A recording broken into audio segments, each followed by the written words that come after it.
It's finally here. Day one of competition at the Olympic Games starts this morning. The opening ceremony is going to take place tomorrow afternoon. And our athletes are proudly walking out, including Canada's track and field athletes who are looking to get back on the podium in Paris this summer. Among the many talented Canadian track athletes, Brendon Rodney is one of the few who can say they have won medals at previous two Olympics, a bronze in Rio in 2016 and a silver in Tokyo in 2020. Brendon is back again. He's competing this year in the men's 200-meter and 4x100 meters relay. Brendon, welcome to your morning and good morning. Happy Olympics. Good morning. Thank you. How are you doing? I'm doing great. I'm more curious how you're doing. Ceremony starts tomorrow. The games are starting today. How are you feeling as everything officially kicks off?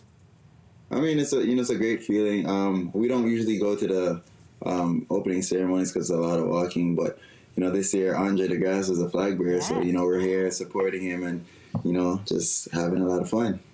Training for the Olympics, I mean, it's fun to be at the games, but the training is grueling, especially the 200-meter dash and 4x100 relay. I say that like I've actually ever trained for an Olympics, which I haven't. What does your routine look like on race day to stay sharp mentally and physically, because there's all kinds of different pressures and distractions? Race day is kind of the easiest day. You just wake up, have breakfast, depending on the time of the race, actually. But, we have breakfast, and then from there we just chill. And, maybe do a little shakeout, jog, stretch, and then just get back into bed until we leave for the track. Do you have anything, Rodney, specifically that you do or anything that you listen to help put you in the zone, lock you in? Not really. I try to keep, a lot of people try to get, really pumped up. I'm just trying to, keep myself calm. So I just listen to, R&B or, soft music. Yeah. Well, the Your Morning theme song is also very peppy if you'd like to add that to your playlist. I'll add it to my playlist. Okay, for sure. This is your third Olympic Games now. How are your experiences in Rio and Tokyo shaped the way that you've prepared for Paris? You know what? You just get the experience of knowing what the competition's like, how the environment's going to be, the crowd, the fans, and what to expect. So for me now, it's kind of like I have the template, and I just got to go out there and just use it and execute and do my best. What feels different about these games compared to those you've competed in the past?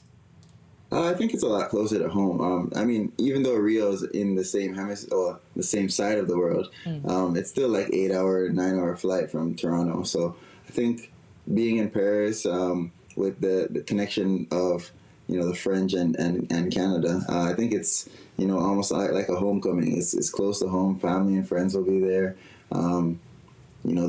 The French will cheer for Canada just as much as they cheer for France, and it's just going to be a lot of love in the stadium. So I think it's going to be exciting.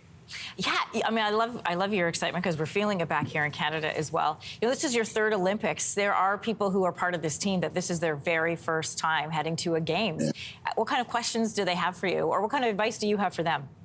You know what? I asked them, I usually ask them, what's their biggest expectation? What are they looking forward to?